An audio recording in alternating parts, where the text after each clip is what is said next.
Welcome back everybody, my name is India and welcome back to an episode of The History Rescuer. I have been seeing lately a bit of a trend on Instagram and on TikTok where it's a lot of book lovers and fantasy and history lovers making these cute little reels where it's someone explain to me how I can be this, and then they'll show all these photos of pirate core style clothing, but also how I can be this, and then they'll show like Tolkien style elven gowns, and people will be constantly disparaging or despairing that they can't have these two or three conflicting aesthetics as their own primary aesthetic.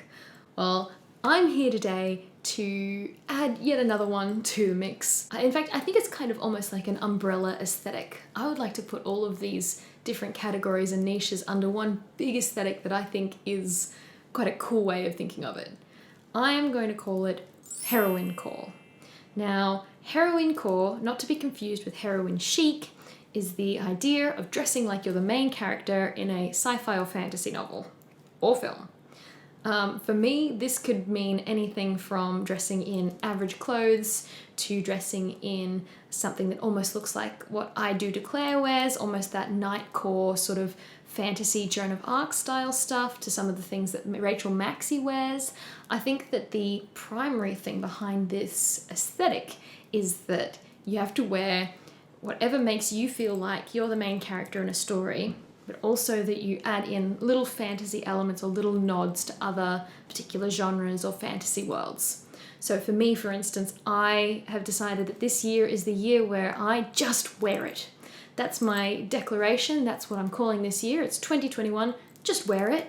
And behind that is the fact that I have in my wardrobe all these really cool, quirky things and jewelry that I love, but I never feel quite comfortable wearing it because I think that it might be too dressy or not quite suit the occasion. And so this year I'm actually aiming to just wear it. In order to give you guys some examples of what I'm thinking, I have decided to put together a quick little lookbook, and I would love to see anyone else's ideas, inspiration, and outfits that come under the banner of Heroinecore. Please tag me in it. I would love to see what you come up with as well.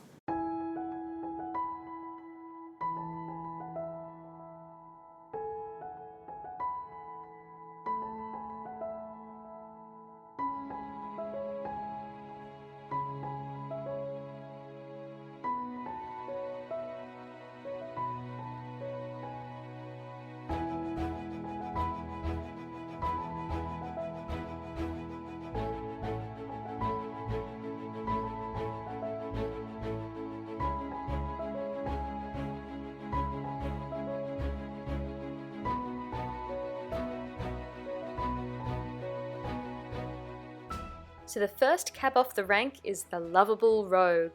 This outfit is inspired by all things Han Solo and assassin and piratey, and it even has some touches of Sarah from Labyrinth to it.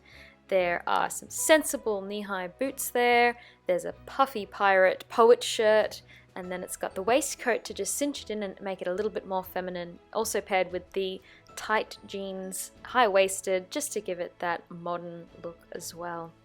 So the Lovable Rogue is a character that we all know and love from fantasy books, sci-fi movies, and everything in between.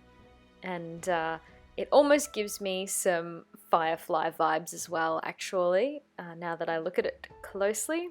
This outfit also gives off some slight Chosen One vibes, definitely some Selena Sardothian vibes from the Throne of Glass series, which leads us perfectly into the next category, which is Princess in Exile. So this is definitely some Buttercup from Princess Bride vibes. Every fantasy book, every fantasy trope covers this kind of character. For me, she is the girl who has to hitch up her skirts and learn to lead from the ground up. I love the idea of the prodigal daughter coming back and taking back what should be hers and her ancestral rights. And this outfit is meant to kind of reflect that. And, you know, it's kind of meant to balance the softness of all things that are princess with the florals and the dress with some more practical, again, elements to it. And also that little hint of bling at the ear, which is really quite sparkly. I like all things sparkly.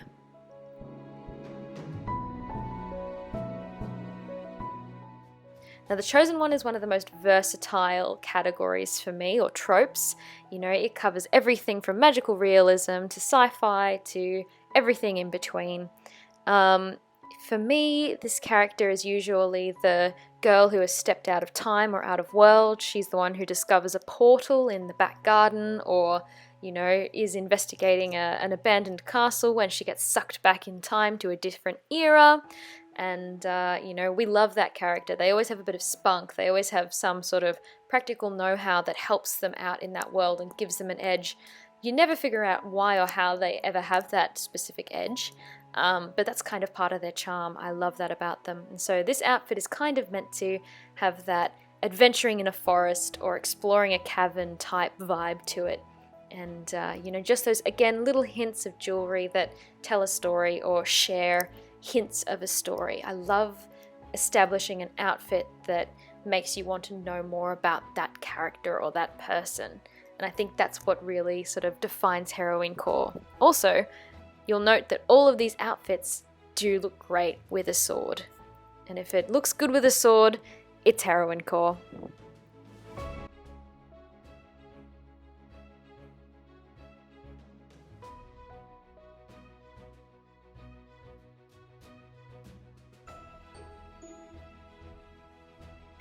Thank you so much for watching. I hope that you enjoyed my little tiny pocket lookbook. As you can see, since I began editing the video, a little bit of time has passed and this has arrived, which makes me so happy. Look at that amazing crown. Perfect for my Princess in Exile looks, which is awesome. But please let me know if you like the concept of Heroinecore. Let me know if you make any outfits that you consider to be Heroinecore. Let me know if you think of any other archetypes that fall under the banner of Heroinecore. I'm just really excited about something that really I feel reflects me, and I'm sure it reflects a lot of other people's personalities and passions as well. So thank you again so much for watching, and I hope you have a lovely day or night wherever you are, and thank you so much. Bye!